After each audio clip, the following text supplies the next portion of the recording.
Thank you for joining me today. So, today I'm diving into something that's been lighting up the internet, Meghan Markle's new Netflix show, With Love, Meghan.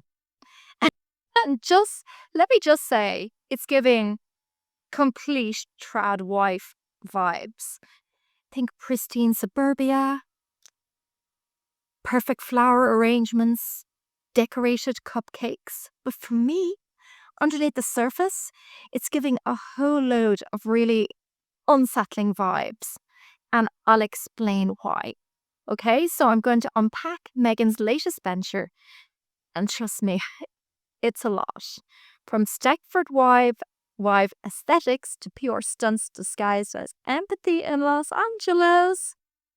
We've got a lot to discuss. Okay, let's start with the basics. The trailer for With Love, Meghan dropped a week ago.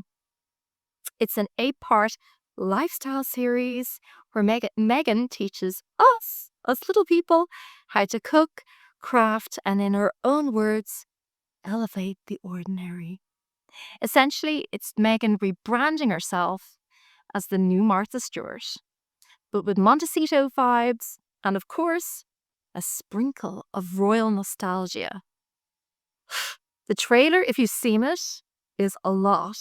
Meghan is skipping through her garden, beekeeping, slicing cakes, and making those dramatic noises after taking a bite of her own food, just like my Dolly Lawson used to do. And then there's the tagline, "We're not in the pursuit of perfection. We're in the pursuit of joy." Okay, Meghan, whose joy? Because for those of us on the outside of your 14 million Montecito mansion, this whole vibe feels less joyful and, I don't know, a lot more exclusive. And it's interesting that I'm filming this in my kitchen today because, yes, as I said before, the show is giving Stepford Wife vibes, isn't it? Picture perfect streets, sprawling estates, and women trapped in the world of domestic bliss. Meghan's version of joy feels like the trad wife fantasy, but on steroids, honestly. Homemade cakes? Check. Edible flowers? Check. Perfectly curated everything? Double check. But instead of inspiring, honestly, it's suffocating. It's like she's showing us how to turn our little homes into prisons of perfection, and the internet agrees. And honestly, the trailer is begging for a Jordan Peele remix. I mean, imagine Meghan hosting a tea party in the sunlit garden, but the teacups are laced with existential dread. Honestly, the whole thing is unsettling. And the show she feels very out of touch with the times. Because let's talk about the timing. The world is frankly a mess right now. People are struggling to pay rent, to afford groceries, or even to stay warm during the winter. And not to mention the wars. And here comes Meghan Markle teaching us how to arrange fruit on a table, bake homemade bread and cake with edible flowers. And I do think it is the let them eat cake moment of 2025. Meghan is saying, sure, life is hard, but have you tried baking your own marshmallows and crafting holiday wreaths from your own organic garden? And it's not just me. People are noticing. The internet is calling this show tone deaf, out of touch, and even self-indulgent. And honestly, they're not wrong. I just feel like this is just going to be another one of Meghan Markle's failures because the show isn't teaching us anything useful. It's about Meghan.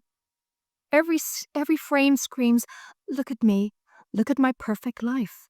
Look at how far I've come since leaving the royal family. Look how fabulous I am. My taste in clothes. Remember when Isla Garden made us believe we could host elegant dinner parties and still enjoy ourselves? Or Delia Smith? Or when Martha Stewart made an entire empire made it look effortless. Meghan doesn't do that. She's not teaching us how to live better. She's not inventing anything. She's just flexing her Montecito life as if it's a universal aspiration, and she's just a copycat. She's trying to be Gwyneth Paltrow. She's trying to be all of them. This is the TIG 101. You know, I'm just your regular girl who loves luxury, but now with a Netflix budget. Instead of a relatable blog, we get HD close-ups of Meghan's kitchen and really awkward small talk with celebrity friends. And honestly, it's exhausting. It's exhausting. It's me.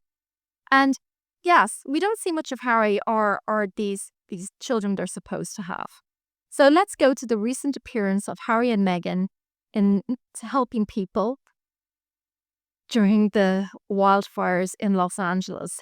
Meghan and Harry turned up with their own camera crew for 17 minutes during literally a national catastrophe. And it all looked very like they were getting footage, because this isn't humanitarian work, it's PR. Because real service is quiet and humble and not filmed for Netflix. This performative empathy, it doesn't make anyone feel seen or helped. It just reinforces the narrative of me. I work in PR and I can see this a mile off. And let's be clear, all of this, the fires, the show, the sudden surge in appearances, it's all about keeping the Markle brand alive ahead of, with love, Meghan's release. That's why they're down in LA. It's obvious.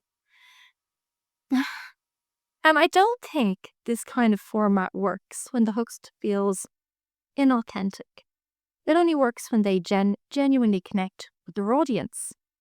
You know, think Martha Stewart, Ina Garden, even Queer Eye. Meghan, she's too busy centering on herself to actually connect with anyone. This isn't a show about us or how we can live better lives. It's a show about Meghan trying to stay relevant. I'm sorry. And honestly, that's why I think it'll fail, because people will see it through the facade, because authenticity matters. And this isn't authentic in the slightest. So there you have it. With love, Meghan, the tone-deaf Stepford Wife dream we never asked for. What do you think? Are you going to watch, just like for giggles? Or are you officially over the Meghan Markle rebrand, just as I am? Okay, drop your comments in the box below. I want to hear from you, and please don't forget to like, subscribe, and hit the notification bell. Thanks for tuning in, and I'll see you on the next video.